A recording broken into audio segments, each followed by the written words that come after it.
ओम गण गणपतये नमः। ओम श्री सरस्वत्यै नमः। ओम श्री गुरुभ्यो नमः। श्री स्वामी निश्चल दास प्रणीत विचार सागर, संपादक एवं रूपांतरकार आचार्य डॉक्टर किशोर दास स्वामी। निरंतर इनका अभ्यास होना चाहिए। इनके करने से मानव का जीवन दिव्य और पवित्र हो सकता है और एक दिन वह परम सत्य की चमक देख सकता है। जीवन मुक्ति। वेदांत निर्दिष्ट तत्वमसि आदि वाक्यों द्वारा समस्त द्वैत भाव का निषेध हो जाता है। इन वाक्यों के उपदेश का अधिकारी वही मानव है जो शम दम आदि साधनों से संपन्न हो। जैसे कहा गया है, ब्रह्म विज्ञान लाभाय परमहंस समावयः शांति दान्त्यादिभिः सर्वैः साधनैः सहितो भवेत्। साधन चतुष्ट संपन्न मानव द्वारा ग्रहण की गई विद्या नौका के समान जीव को भवसागर से पार उतार देती है। इस विद्या के द्वारा अविद्या की निवृत्ति का होना ही मोक्ष है। अविद्यास्तमयो मोक्ष ब्रह्म सिद्धि 3/10/6। शास्त्रकारों ने तत्व ज्ञान से निवृत्त होने वाली अविद्या के नाना रूप बतलाए हैं। जैसे अविद्या का पहला वह रूप है जो मिथ्याभूत संसार को भी सत्य के समान दिखलाया करता है। उसका दूसरा स्वरूप अर्थ क्रिया समर्थ वस्तु का कल्पक है। तीसरा रूप है वस्तु का प्रत्यक्ष रूप से आभास कराने वाला।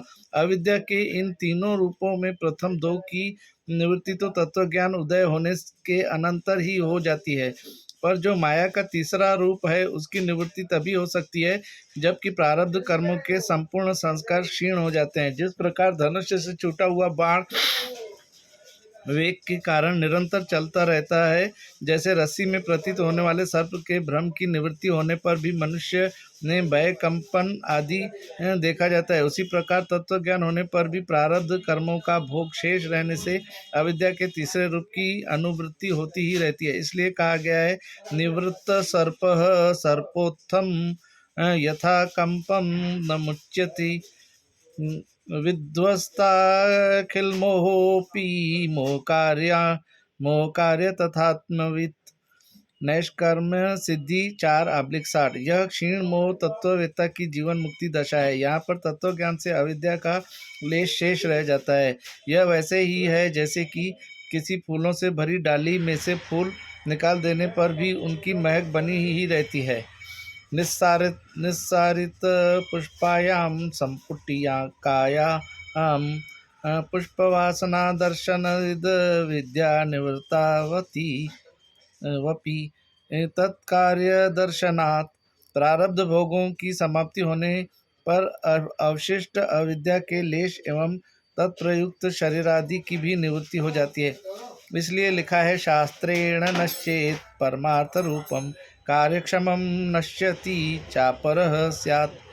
प्रारब्ध नाशात् प्रतिभासनाश एवं विधा नश्यति चात्माया। अद्वैत तत्व सुधा भा 2 पृष्ठ 993। इस प्रकार अविद्या अथवा मायालेश की सर्वतोभावेन निवृत्ति होना ही विदेह मुक्ति अथवा अद्वैत भाव की प्राप्ति है। प्रारब्ध कर्मों के कारण शरीर चलता रहता है। विचार सागर में इन सब तत्वों का बड़े सुंदर ढंग से निरूपण किया गया है। विदेह मुक्ति देह टूटने के पश्चात होती है। इस देह ने आत्मा को सीमित बना दिया था। साधना की उपनिषद वाक्यों को सुना अंतःकरण मन बुद्धि आदि पवित्र हो गए। बस शरीर के छूटते ही घटाकाश में मठाकाश की तरह आत्मा परमात्मा का रूप हो जाता है। जैसे नदी तालाब का पानी मिलकर एक हो जाता है या ज्योत से मिलकर एक हो जाती है, वैसे आत्मा परमात्मा एक हो जाते हैं। एक तो था ही, भ्रांति से दो समझ लिए थे, पर वेदांत श्रवण के द्वारा बहुत बड़ी उपलब्धि हो गई। जन्म जन्मांतर से लगा कीचड़ धुल गया। जैसे ग्रहण के हट जाने पर चंद्रमा प्रकाशित होता है, वैसे आत्मा प्रकाशित हो उठता है। आत्मा अपने शुद्ध रूप में प्रतिष्ठित हो जाता है। कोई उपाधि नहीं, कोई कालिमा नहीं। तब सुख स्वरूप आत्मा विराट हो जाता है। नदी नद पर्वत समुद्र नदियाँ सबके साथ तादात्म्य हो जाता है। इसी का नाम विदेह मुक्ति है। दूसरा, विशिष्टाद्वैतवाद।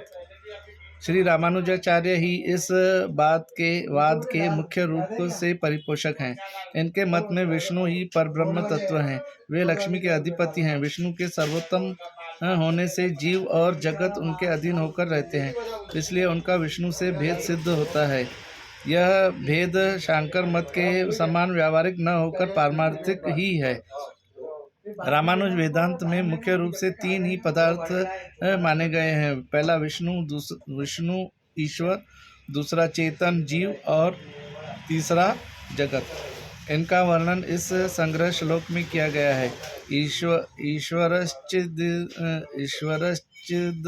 ईश्वरश्चिदेति पदार्थ त्रितयं हरि ईश्वरश्चिदिति प्रोक्ता जीव अचिदितं जगत। अर्थात ईश्वर, चित्त, जीव और अचित जड़ वर्ग, ये तीन ही प्रधान तत्व हैं। इनमें हरि ही ईश्वर कहलाते हैं। चित्त नाम जीवों का है और अचित दृश्यमान जड़ वर्ग है। इन्हीं तीन तत्वों में समस्त प्रपंच का अंतर्भाव हो जाता है। इससे जड़ और ईश्वर का, जीव ईश्वर का तथा जड़ और जीव का भेद सिद्ध होता है। इनके मत से चेतनात्मक संपूर्ण जगत भगवान विष्णु का शरीर है। भगवान विष्णु तीन रूपों से लक्षित होते हैं। पहला दृश्यमान विश्व उस विष्णु का प्रथम रूप है। दूसरा परिच्छिन्न ज्ञानवान जीव उसका दूसरा रूप है। और अनंत पदार्थों का दृष्टा उसका तीसरा रूप है। इन तीनों रूपों में दिखाई देने वाले विष्णु संपूर्ण वस्तुओं के प्रकाशक एवं नियामक हैं। वे ही सृष्टि, स्थिति, अंत करने वाले तथा जगत के निमित्त और उपादान कारण हैं। विष्णु स्वेच्छा से प्रकृति में प्रविष्ट होकर अपनी शक्ति से ब्रह्मांड का निर्माण किया करते हैं। पुरुषो ह वै नारायणो कामयत अत्यतिष्ठेय सर्वाणि भूतानि अमेवेदम सर्वस्याम शतपथ ब्राह्म। विश्व का आविर्भाव करके वे अपने स्थूल शरीर से अभिव्यक्त होते हैं। प्रलय काल में उनका शरीर सूक्ष्म हो जाता है। वे सदा सविशेष ही हैं। सजातीय विजातीय भेद से शून्य होने पर भी उनमें स्वगत भेद बना ही रहता है। इस विष्णु के शरीर से उत्पन्न होने वाला विश्व दो भागों में विभक्त किया गया है। पहला द्रव्य और दूसरा अद्रव्य। द्रव्य दो प्रकार का है, क जड़ और ख अजड़। शुद्ध सत्व प्रधान तथा ज्ञान ही जिनका गुण है, ऐसे जीव एवं ईश्वर अजड़ हैं। ईश्वर तंत्र जीव बद्ध, मुक्त और नित्य भेद से तीन प्रकार के हैं। संसारी जीव बद्ध हैं। इनमें भी कुछ मुमुक्षु हैं और कुछ बुमुक्षु। जो संसार से मुक्त हो गए हों वे मुक्त हैं, और शेष महेश आदि जो कभी संसारावस्था को प्राप्त ही नहीं हुए वे नित्य हैं। मुक्त और नित्य जीवों का ज्ञान स्वप्रकाश और विभु है, परंतु बद्धावस्थापन्न जीवों का ज्ञान संकुचित होने के कारण सभी विषयों को नहीं जान सकता। जड़ पदार्थ दो प्रकार के हैं, पहला प्रकृति और दूसरा काल। ये दोनों जड़ इसलिए कहलाते हैं क्योंकि ये ज्ञान शून्य और विकारास्पद हैं। प्रकृति सत्व रज तम स्वरूपा है, और जो इन तीनों गुणों से रहित है वही काल है। कला मुहूर्त काष्ठादि में इसकी प्रतीति होती है। यह प्रकृति और प्राकृत पदार्थों में परिणाम उत्पन्न करता रहता है। काल के प्रभाव से प्रकृति जिन तत्वों को उत्पन्न करती है वे ही जीव और ईश्वर का शरीर बनते हैं। जिस चेतना का जो द्रव्य सर्व प्रकार से अपना नियमन और धारण करने की शक्ति रखता हो वही उसका शरीर है। इस रीति से प्राकृत तत्वों के समान जीव भी ईश्वर का शरीर ही है, एवं समस्त चिद शरीरों का एक विष्णु में पर्यावसान होने से विशिष्टाद्वैतवाद सिद्ध होता है। रामानुज और शंकर मत की तुलना। शांकर मत में निर्विशेष और चेतन ब्रह्म ही सत्य है और उसके अतिरिक्त समस्त जगत मिथ्या है, पर रामानुज मत में ब्रह्म चेतन होते हुए भी सविशेष है और जीव तथा जगत सत्य है। शंकर ने प्रपंच की कारण रूपा अविद्या को भाव रूपा माना है, पर रामानुज ने अविद्या को ज्ञानाभाव रूप में ही स्वीकार किया है। शंकर मत में अविद्या कृत बंध की निवृत्ति ज्ञान के द्वारा होती है, परंतु रामानुज का कहना है कि परोक्ष बंध की निवृत्ति अपरोक्ष वाक्यार्थ ज्ञान से संभव नहीं, उसका उपाय तो भक्ति ही है। ज्ञान वाक्यार्थ ज्ञान से अविद्या निवृत्त न होने पर शंकर सम्मत जीवन मुक्ति का भी निराकरण हो जाता है। यही दोनों वादों का स्थूल भेद है। तीसरा, द्वैतवाद। द्वैतवाद के प्रधान आचार्य मध्व हैं। इनकी दार्शनिक जगत में आनंद तीर्थ, पूर्ण बोध तथा पूर्ण प्रज्ञ नाम से प्रसिद्ध है। इन्होंने तत्व का निरूपण पक्षपात रहित, संतुलित और विचार पूर्ण बुद्धि से किया है, इसलिए इनका नाम पूर्ण प्रज्ञ है। दक्षिण भारत में उडुपी नामक स्थान के समीप 1199 में इनका जन्म हुआ और मृत्यु 1303 में मानी जाती है। इनकी पदार्थ मीमांसा वैशेषिक के गुणों के अनुसार ही है। विशेषता इतनी है कि इन्होंने शम, दम, तितिक्षा आदि अतिरिक्त गुणों को माना है। प्रस्थानत्रयी पर आपका सुविख्यात भाष्य है। इनके मुख्य सिद्धांतों का संग्रह निम्नलिखित श्लोक से स्पष्ट हो जाता है। श्रीमन मध्वमते हरिः परतरः सत्यं जगतत्वो भिन्ना जीवगणा हरेरनुचरा नीचोच्च भावं गतः मुक्तिर्नैज सुखानुभूतिरमला भक्तिश्च तत्साधनम् यक्षादित्रित्रयं प्रमाणमखिलाम्नायकवेद्यो हरि। इस पद में 9 तत्वों का निरूपण किया गया है। पहला, हरि सर्वोत्तम है। दूसरा, जगत सत्य है। तीसरा, जीव भिन्न भिन्न है। चौथा, सकल जीव हरि के अनुचर हैं, उन जीवों में भी तारतम्य है। छठवां, स्वरूप सुखानुभूति ही मुक्ति है। सातवां, निर्दुष्ट भक्ति मुक्ति का साधन है। आठवां, प्रमाण 3 है। और 9वां, सर्वोत्तम हरि ही वेद्य हैं। भाव इस प्रकार है, हरि ही एक प्रधानभूत तत्व हैं। विष्णु, ब्रह्मा, रुद्र आदि के नियामक होने से ही वे हरि हैं, अथवा वे पापों को हर लेते हैं, इसलिए हरि हैं। ब्रह्माणमिन्द्रं रुद्रं च यम वरुणमेव च निर्गृहते यस्मात् तस्माद्वरीति स्मृतः। वे ही जगत का सृजन, पालन तथा संहार करते हैं। अतः सृष्टि के उत्तर काल में तथा संहार के पूर्व काल में जगत का अस्तित्व होने से जगत सत्य है। सत्यभूत जगत में नाना प्रकार के जीव निवास करते हैं। वे सभी जीव हरि के अनुचर होकर रहते हैं। उन जीवों में भी उच्च नीच भाव रूप तारतम्य बना हुआ है। जितना अधिकार हरि जिस जीव को देते हैं, उतने समय पर्यंत ही उसकी स्थिति रहती है। अधिकार के अनुसार ही जीवों को मुक्ति दशा में न्यूनाधिक आनंद मिलता है। जैसे देवता और असुरों में इंद्र को अधिक सुख की प्राप्ति होती है और उसकी अपेक्षा ब्रह्मा के पुत्र दक्षादि और भी अधिक सुख का उपभोग करते हैं। इन जीवों का सुख स्वरूपता का अनुभव करना ही मुक्ति है। इसमें जीव विकारी भावों को छोड़कर निज स्वरूप में स्थिर हो जाते हैं। यह मुक्ति भक्ति के द्वारा ही सुलभ हो सकती है। कल्याण गुणाकर अप्रतिहत शक्ति सर्वश्रेष्ठ हरि में निरंतर प्रेम का प्रवाहित होना ही भक्ति है। वही भक्ति जीव को उत्तम गति प्रदान करती है। भक्ति ही तत्व साक्षात्कार का साधन है। जो जीव भक्ति करता है उसे अवश्य हरि के दर्शन होते हैं। अतः भक्ति सर्वश्रेष्ठ है। भक्तिरेवैनं नयति भक्तिरेवैनं दर्शयति भक्तिवशः पुरुषः भक्तिरेव भूयसी। किसी गूढ़ तत्व को बतलाने वाले एवं सर्व प्रमेयों को निश्चित करने वाले मुख्य प्रमाण 3 है, प्रत्यक्ष, अनुमान और आगम। इन्हीं प्रमाणों से धर्म की व्यवस्था होती है। प्रत्यक्षम अनुमानं च शास्त्रं च विविधागमम् प्रमाणमिति विज्ञेयं धर्मशुद्धिमभिसता। और अंतिम 9वां प्रमेय है विष्णु का परम पद। सभी वेद उपक्रम से लेकर उपसंहार पर्यंत उस परम पद का गुणगान करते हैं। यहाँ तक कि वेद के प्रत्येक अक्षर में उसी का ही स्तवन किया गया है। वेदाक्षराणि यावन्ति कथितानि द्विजातिभिः तावन्नि हरिनामानि कीर्तितानि न संशयः। प्रत्येक मुमुक्षु मानव को उस पद की प्राप्ति के लिए प्रयत्न करना चाहिए।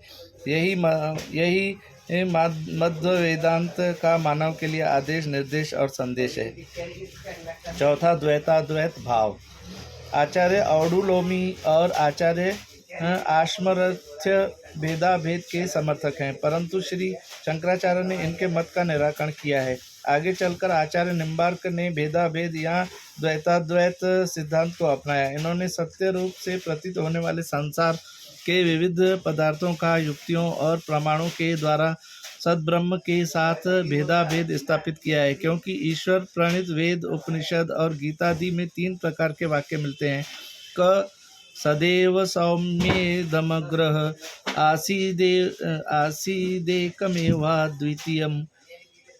एक इस प्रकार के अभेद का प्रतिपादन करने वाले वाक्य। ख द्वा सुपर्णा सपूजा सखाया। 2 इस प्रकार के भेद परक वाक्य तथा ग यत्र हि द्वैतमिव भवति तदितर इतरं पश्यति यत्र त्वस्य सर्वमात्ममेव भूत तत्केन कम पश्येत।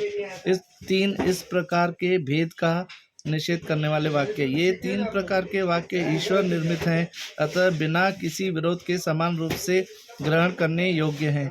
यहाँ पर अभेद बोधक वाक्यों का सर्वाधिष्ठानभूत स्वतंत्र सत्तात्मक ब्रह्म में, भेद प्रतिपादक वाक्यों का जीव और ब्रह्म के अंशाशी भाव में तथा भेद निषेधक वाक्यों का ब्रह्म से अतिरिक्त जड़ चेतनात्मक पदार्थों के अस्तित्व का अभाव बतलाना ही प्रयोजन है। यही भेदाभेदवादियों के पारस्परिक समन्वय का स्वरूप है।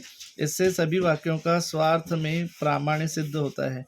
निम्बार्क के मत में सर्वेश्वर श्री कृष्ण ही पर ब्रह्म तत्व कहलाता है। सर्वव्यापी होने से यहाँ विश्व को अपने अंदर लपेट कर रखने से ब्रह्म की विष्णु संज्ञा है।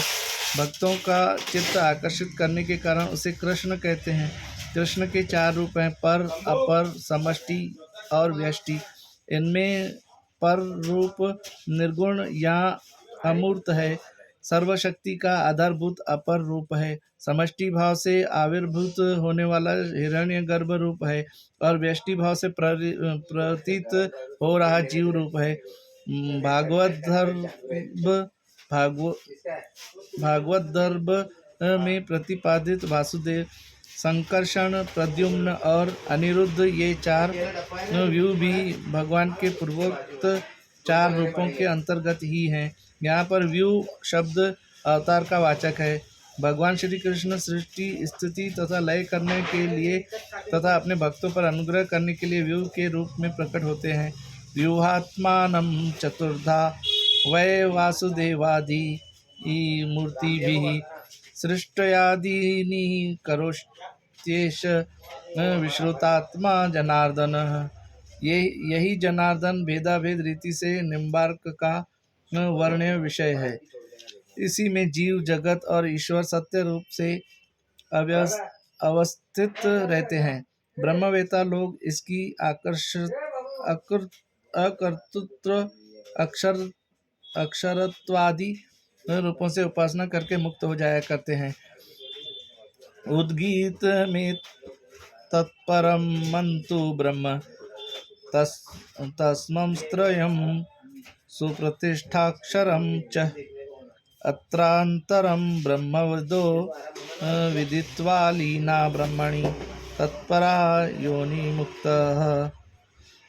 श्वे 1:7। निम्बार्क मत में जीव ईश्वर का अंश होने से स्वयं प्रकाश तथा ज्ञान स्वरूप है। ज्ञान और जीव के चैतन्य होने पर भी परस्पर सूर्य और प्रभा के समान धर्मी भाव है। ज्ञाता होने से जीव क्रिया प्रयत्नादि धर्मों का आश्रय है। उसका आकार अणु के समान है। बद्ध और मुक्त के भेद से वह दो प्रकार का है। मुक्तावस्था में भी ईश्वर के अधीन रहता है, अन्यथा अविद्या के कारण उसका संसरण होता है। तथा विद्या संबंधना बंधा वास्तवी जीव संस्कृति। अविद्या निवृत्ति के लिए जीव को राधा और श्री कृष्ण की युगल भाव से उपासना करनी चाहिए। सशक्ति क परम तत्व की उपासना करने से ही जीव मुक्त हो सकता है। राधा ही श्री कृष्ण की प्रधान शक्ति है। यहाँ शक्ति और शक्तिमान का भेदाभेद संबंध है। राधा श्री कृष्ण के वामांग में अभिन्न रूप से विराजमान है, अतः दोनों में अभेद है, युगल रूप से भेद है।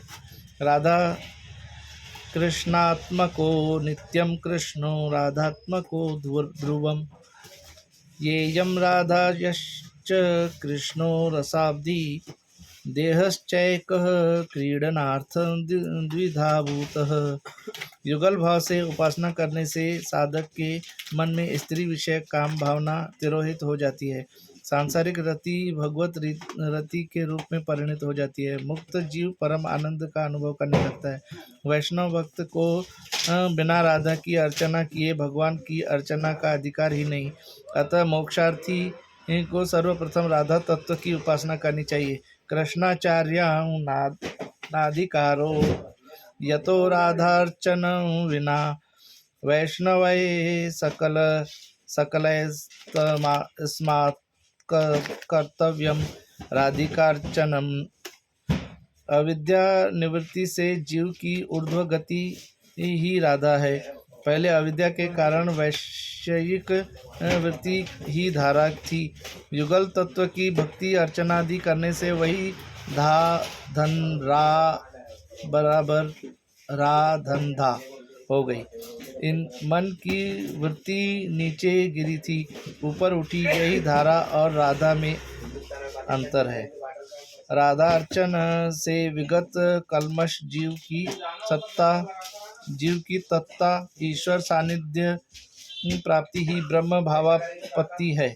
यही तत् प्लस तम प्लस असि इस उपनिषद प्रतिपादित महावाक्य का समन्वयात्मक रूप है। इससे जीव को अपने स्वरूप की जानकारी हो जाती है।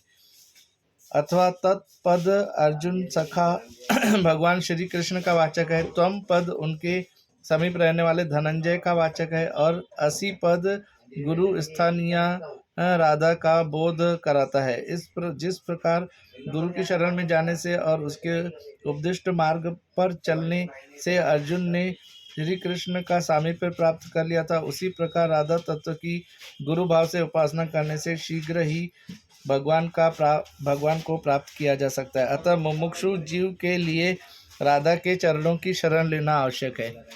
मुक्ति दशा में जीव ब्रह्म के साथ सभी कामनाओं का उपभोग करता है। सोष्णुते सर्वान् कामान स ब्रह्मणा विपश्चिता। तैत्तरीय ब्रह्मानंद वल्ली एक अनुवाद। बस भोग मात्र की ही समानता जीव और ब्रह्म में रहती है। वस्तुतः ब्रह्म का अंश होने से जीवन मुक्ति दशा में ब्रह्म से न्यून और भिन्न है। जिस प्रकार वट वृक्ष में विलीन हुए पक्षी और वन में लीन हुए हरिणादि उनसे भिन्न है, उसी प्रकार मुक्त जीव हरि से भिन्न रहकर भी सतत रमण किया करते हैं। बटे लीना खगा भिन्ना वने लीना मृगास्तथा एवं मुक्ता हरेर्भिन्ना रमन्ते तत्र मोदतः।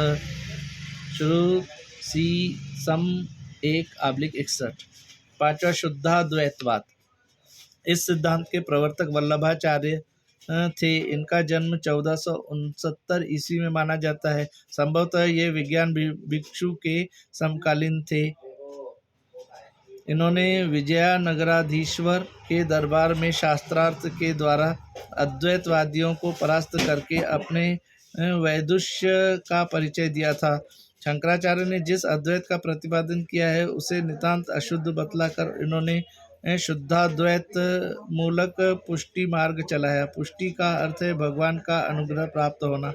श्री वल्लभाचार्य वर्णित ब्रह्म माया से अलिप्त तथा नितांत शुद्ध है। वह कर्तुम अकर्तुम मन्य अथा कर्तुम सर्वथा समर्थ है।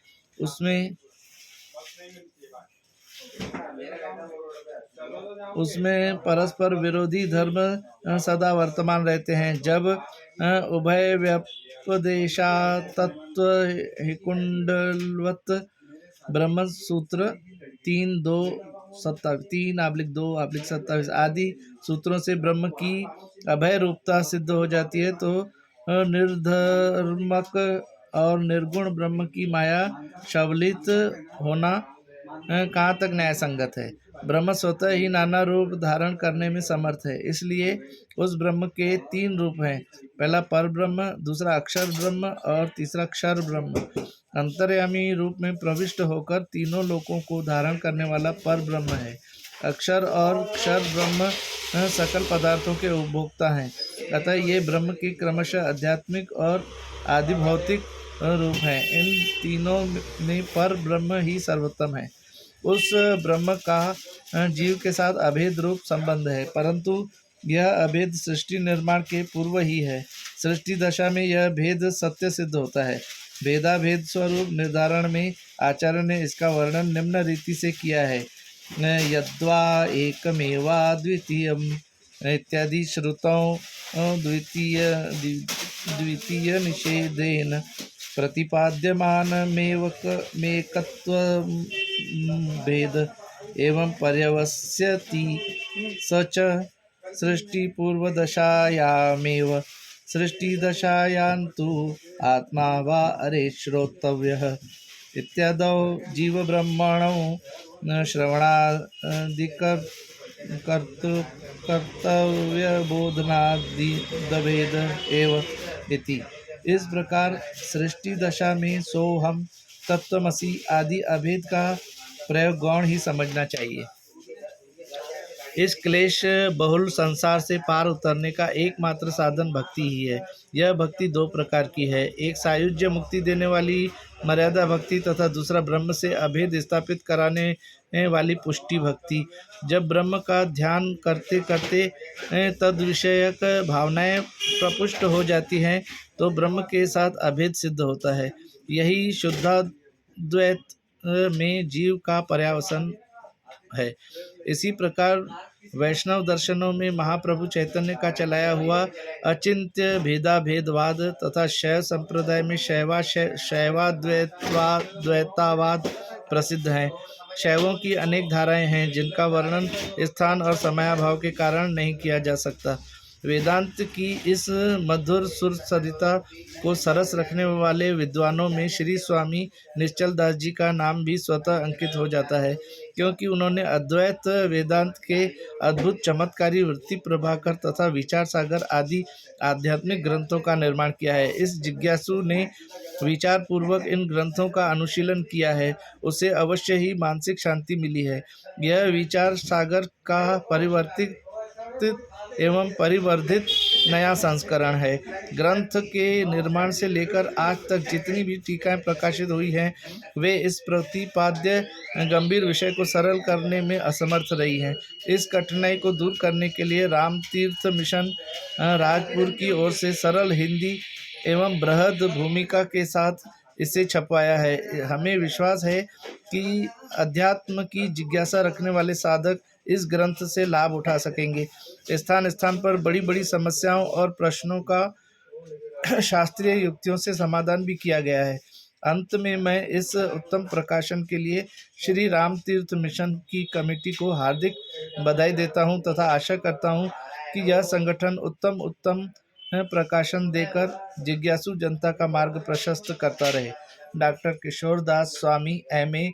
सर्वदर्शनाचार्य, काव्य तीर्थ विद्यावारिधि PhD, दर्शन मार्तंड। सतगुरुदेव भगवान की जय।